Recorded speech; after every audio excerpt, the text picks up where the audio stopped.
Hi, everybody. Thanks for joining me on the Beautiful Spirit podcast. This is a place where ordinary people are doing extraordinary things, living out their life's purpose. And we want to inspire you to do the same. I'm Crystal. This is the Beautiful Spirit podcast.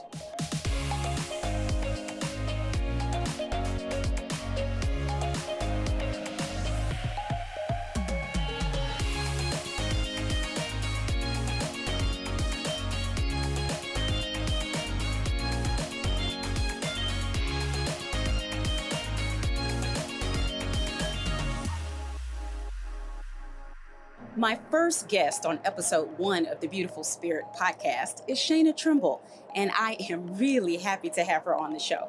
I know her personally. She's my sister. I have not only watched her grow as a wonderful person, mother, and wife, but just as important, she's very passionate about helping people through emotional and mental rough spaces in life. And that means a lot to me.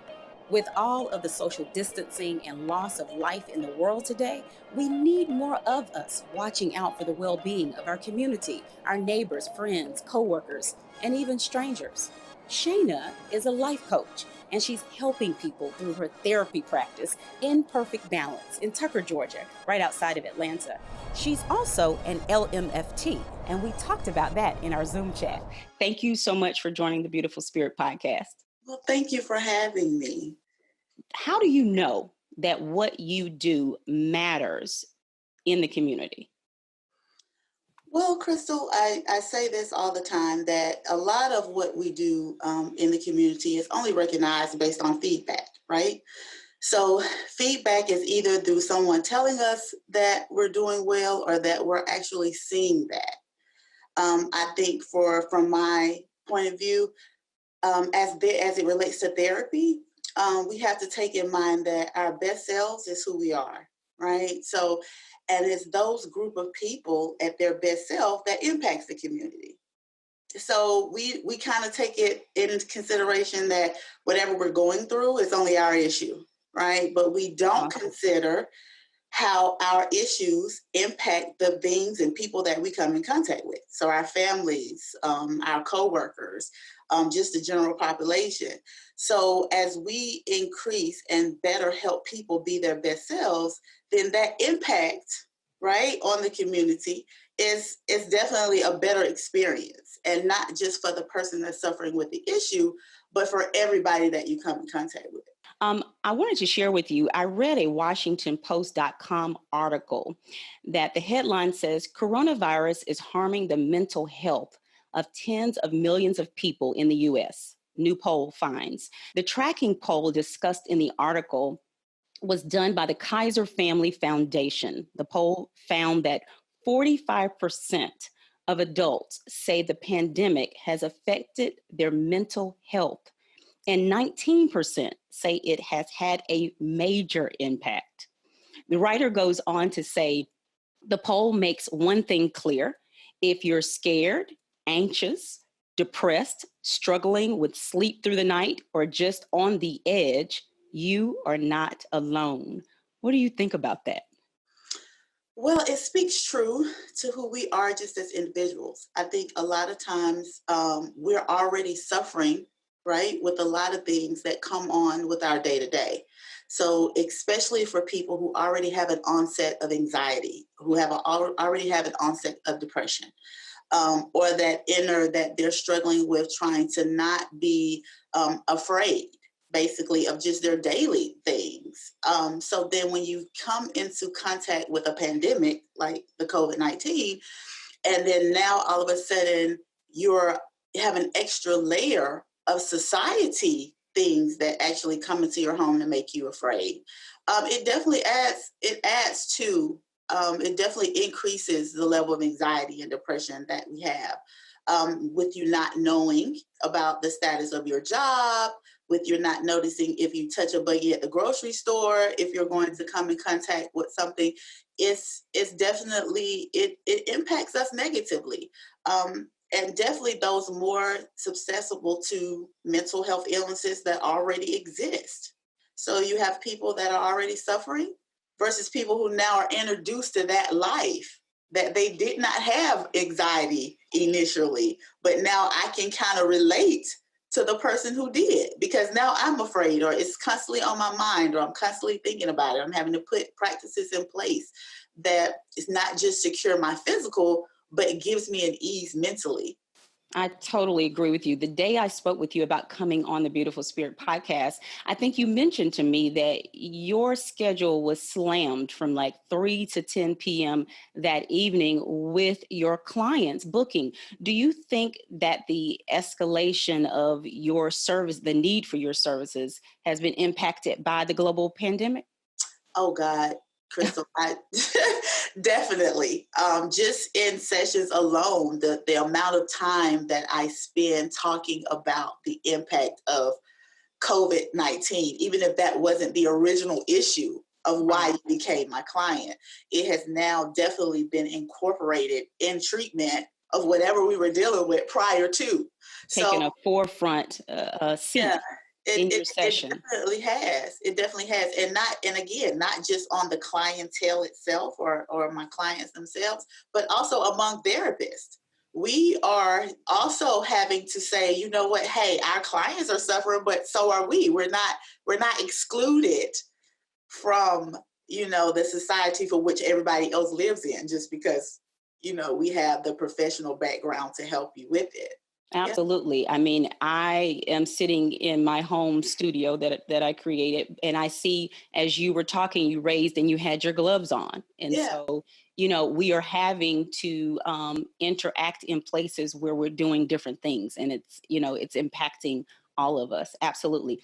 How have you altered or adjusted how you actually help the majority of your clients now? Well, actually, it's been a transition. I will say that for sure. Technology was always something that has been progressive as far as using that in therapy. The telehealth has definitely been something that's kind of been kind of knocking at our doors, of something that we've used, but it's definitely a platform that we're only using now. And everybody was not necessarily on board with that at first. And then you definitely I have an older clientele that is not necessarily tech savvy. So it definitely has increased. What does that look like? I mean, how do you go about? Is more patience, more It's time? definitely more patience, it's more time. It's definitely being able to say, hey, I understand where you are. Let me help you get to the point where you can get the help you need. Right. So Right. that's definitely it's been a challenge for sure, on both parties. But it definitely changes the scope as how we connect with our clients, because the physical location plays a really big part in understanding some of the needs of our clients. Their physical presence produces numerous nonverbal clues that we're able to attach to because you're in my presence. I can feel your aura. I can feel your sadness. I can feel that you may not be telling me all of what is needed. The technology removes that. Mm. So So you're it's having to work a bit harder a bit to really harder to make connect through the sure, screen with your yeah, to client. connect. And connectivity is one of the most valuable things in therapy.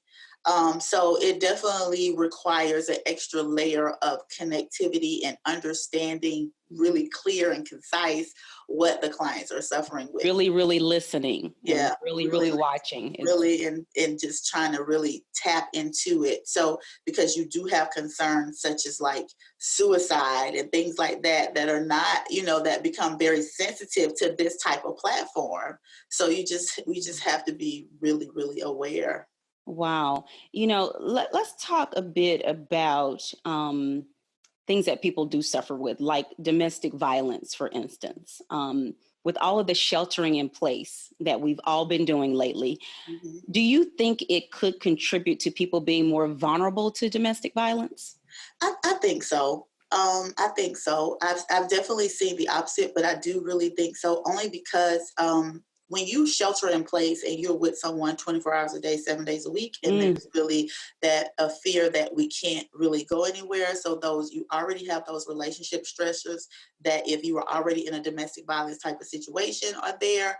Now you have the, like we spoken earlier about the added layers, right? So now we have added layers of stress that is now being placed into the home, and there's no escape. There's no break from each other where I have, I could break and go to work and everything kind of calmed down, but now we're actually in the house from each other. And so, people losing jobs, right? So bills are piling up. People are wondering how their kids feed their children. So a lot of internal tensions are happening. Yeah, so it definitely. And then what do we do as humans? What do? We take it out on the first person that's there, whether it's the lady at the bank teller behind the the desk, or just that person in my home. You're here, so then you get the grunt of what I'm feeling and what I'm going through.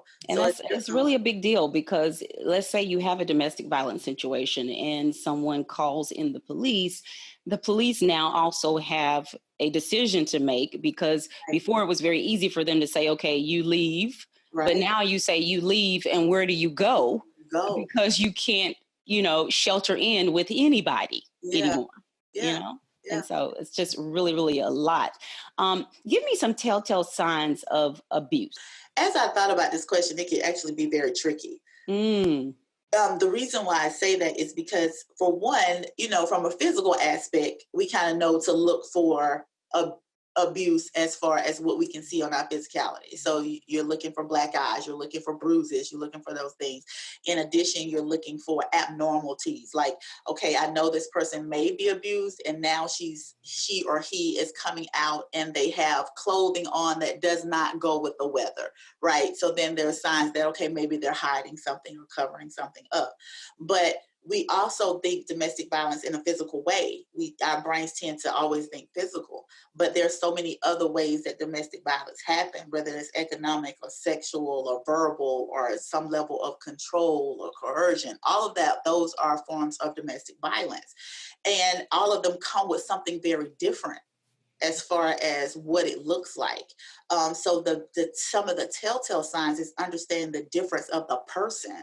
And it really comes back into play with family members and close friends and things of that nature, to be able to understand the difference in how this person is now behaving. If they were once social and now they're more isolated, if they had high self-esteem and now it's really low, if they are now suffering from cognitive responses because they've been kept in conclusion or isolation or somehow controlled, manipulated, can't really speak for themselves. Some of those things seem to be coming across all of them. But again, you really have to kind of be paying attention.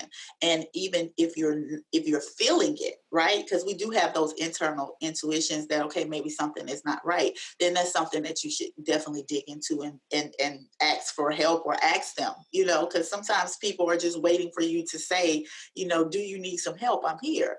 And it opens up a whirlwind for them to be able to say, I'm suffering. Even if I can't give you the details, I do need a little help somewhere. So it's really. So what do you recommend for people who feel like they are experiencing domestic violence, or someone who sees someone experiencing domestic violence? What are some things that you recommend for them? Well, there's a couple of things. Of course, the first thing we will all say is definitely call 911, leave the situation, try your best to remove yourself from that situation. But in reality, we know that's not always possible or true.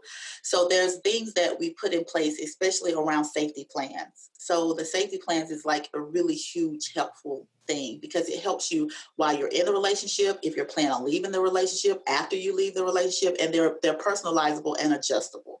So basically in those safety plans, you really want to include, what do you do, right? What do I do? I've been in this situation. I'm recognizing it, right? I know when the flare-ups are coming or they're on their way. What is it that I can do to remove myself, at least from the flare-up, de-escalate the situation until it gets better, whether that's leaving the room, whether that's not enticing it, pushing on it to make it even bigger, whether that's going to the bathroom, whether that's just kind of separating yourself as much as you can until the de-escalation comes about, that's kind of what the safety plan does. Calling family, calling friends, letting them know that, you know what, we're in a bad spot, Right, and I'm just wanting to really rally around the people that are calling their support system, allowing their support system to make a call and say, hey, how can we talk, or how can I distract you? How can I get you back on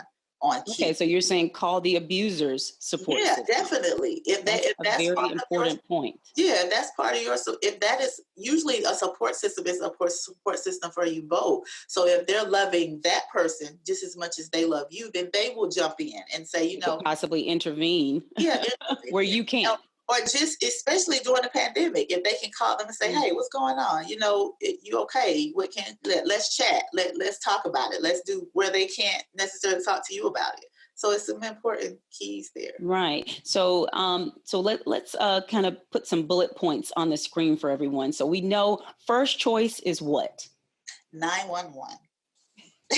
Call 911 first. First choice is 911 all the time. If you're in a bad situation, because sometimes we can't do it. We can't just do it. And then sometimes 911 definitely has different resources. Like you say, even in a pandemic where you feel like you can't shelter somewhere, there's other resources that 911 would have that you would not. Right. And what are some of this after the 911 call, the secondary contacts the secondary available? Contacts on a national level is definitely the National Domestic Hotline. They have a couple of options. You can definitely call them, but they also have a chat line for people that can't actually verbally have a conversation somewhere. So if you want to chat with them on your phone and jump into a chat room, that's always there. In reference to abuse of children, there's the child helpline. That's a national helpline. You can call or text. I definitely reach out to my community for that as well, because when you see something, please report something. Don't let a life-threatening situation possibly skip you by. If you felt like something was happening, I definitely say reach out to family and friends.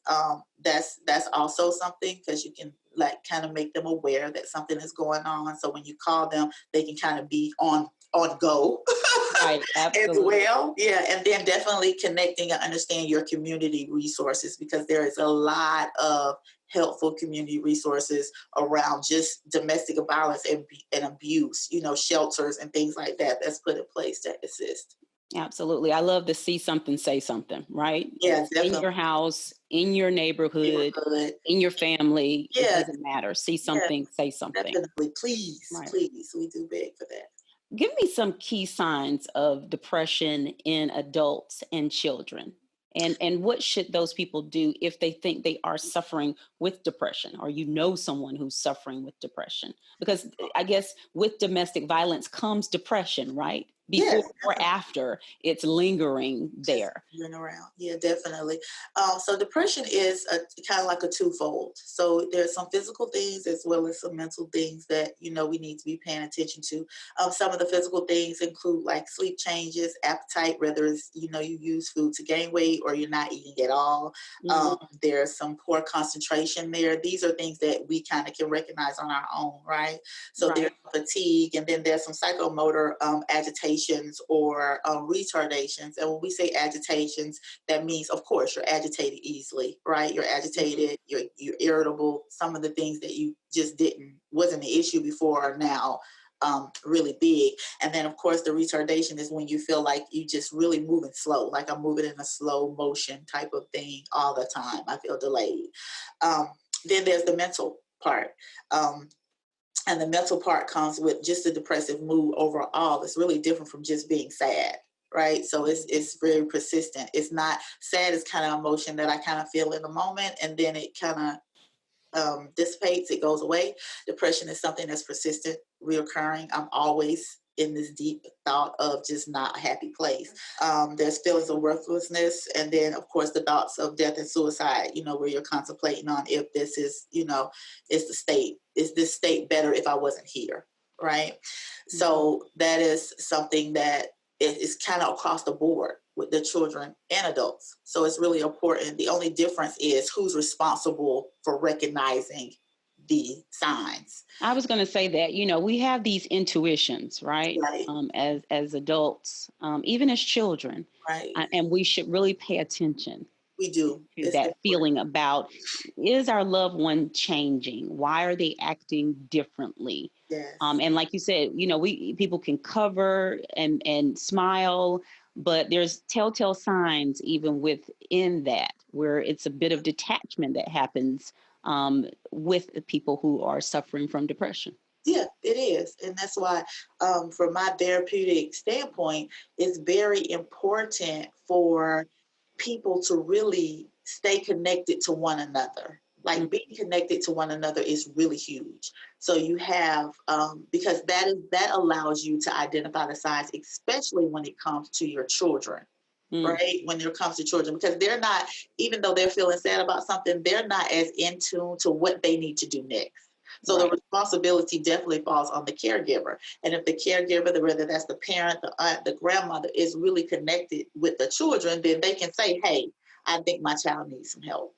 What are some of the myths of depression? You wanted to address some of those, so let's talk about that. I think the two major ones for me that I see so often is that just because someone is able to do their daily routines or their daily things, I can go to work, I can fix me something to eat, I look pretty normal, that I'm not suffering with depression. I can function, right? Yes, right. The functionability, because people, you remove that, people remove that, for somehow I'm just going to break completely down because I'm depressed. And that is so not it. That's so not true.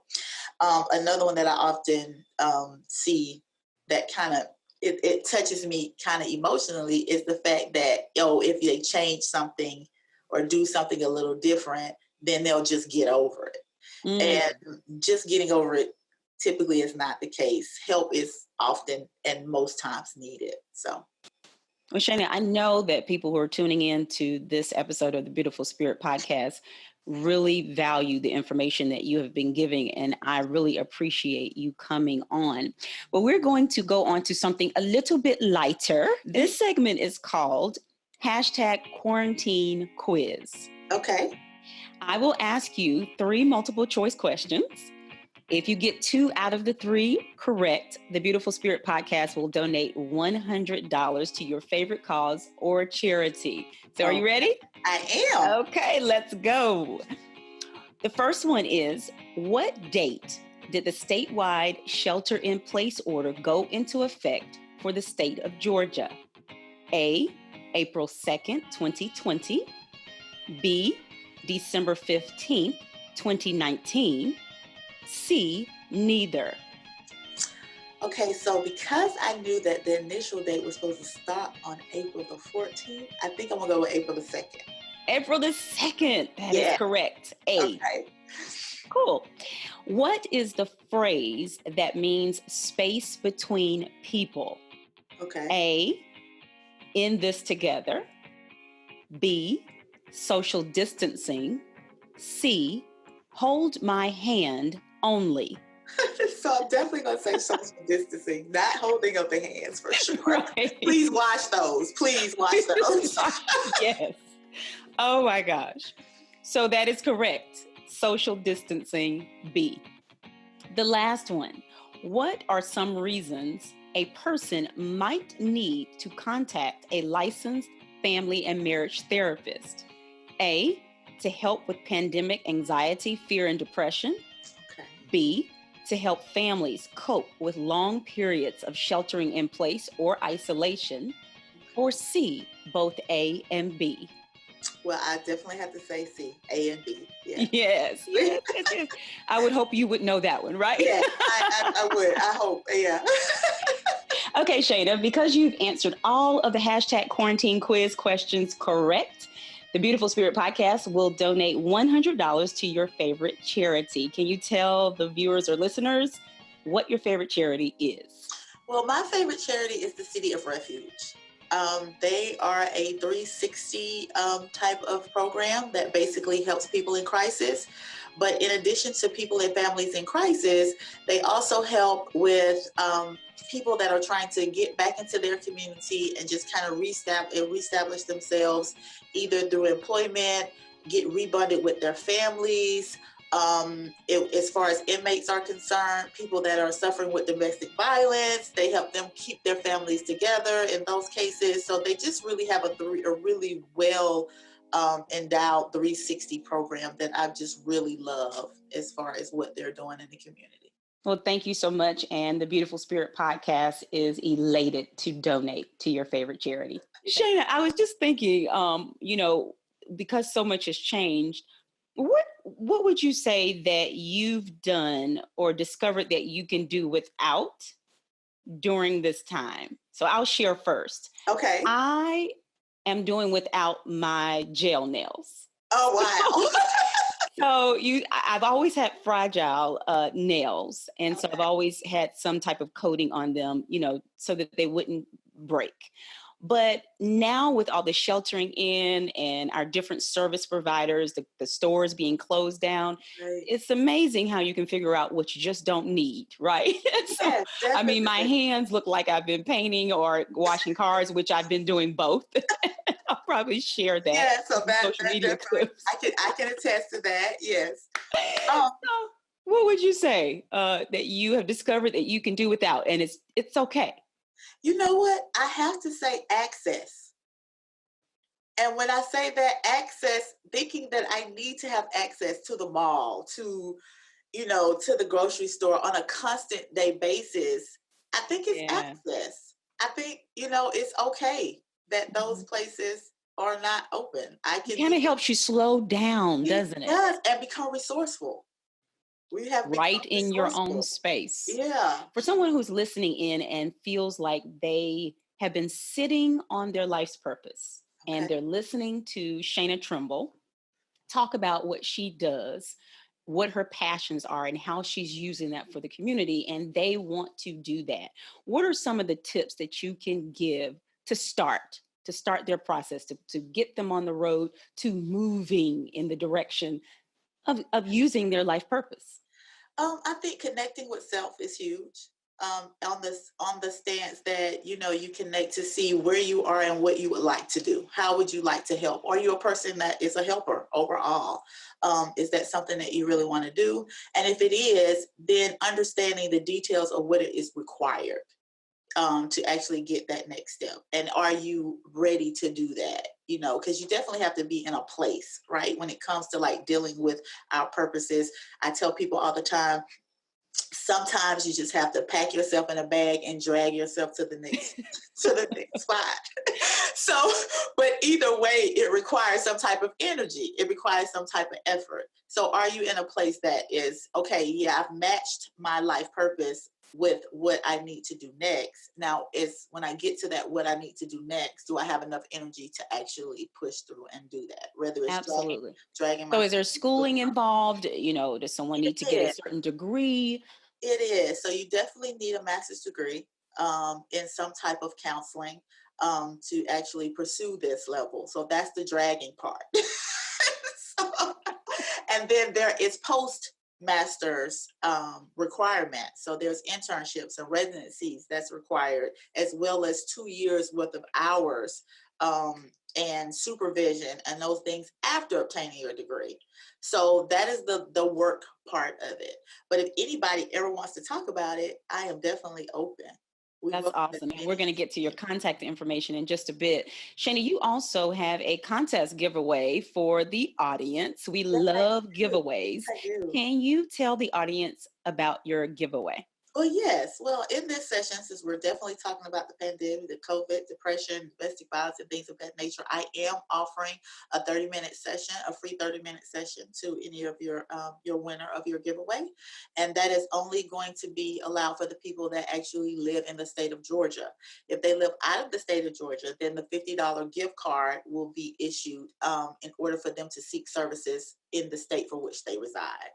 That's awesome. And we will post the Imperfect Balance contest giveaway on the beautifulspiritpodcast.com website, where people can also watch and listen to their favorite podcast episodes. So before you go, this has been an awesome interview, and I hate for you to leave, but I know, time waits for no man. We have to get on to some other things, but please tell everyone how they can find you. Okay, so the first kind of most easiest way for most people is Psychology Today. So I am listed in Psychology Today as Shana Trimble LMFT in the Tucker and Atlanta metro area. They can also find me on the AAMFT website, which is the Association for Marriage and Family Therapists. And they can also reach directly to me through my website, and that's www.imperfectbalance.com.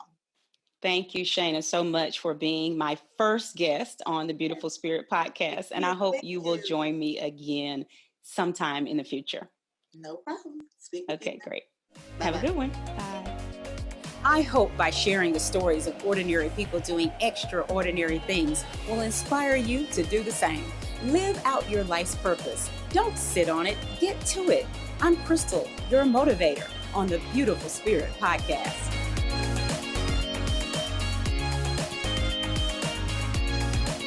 Thanks for listening to the Beautiful Spirit podcast. You can also follow on Instagram, Facebook, and Twitter. And I would really appreciate you rating on Apple, Google, Spotify, or any of your favorite podcast apps.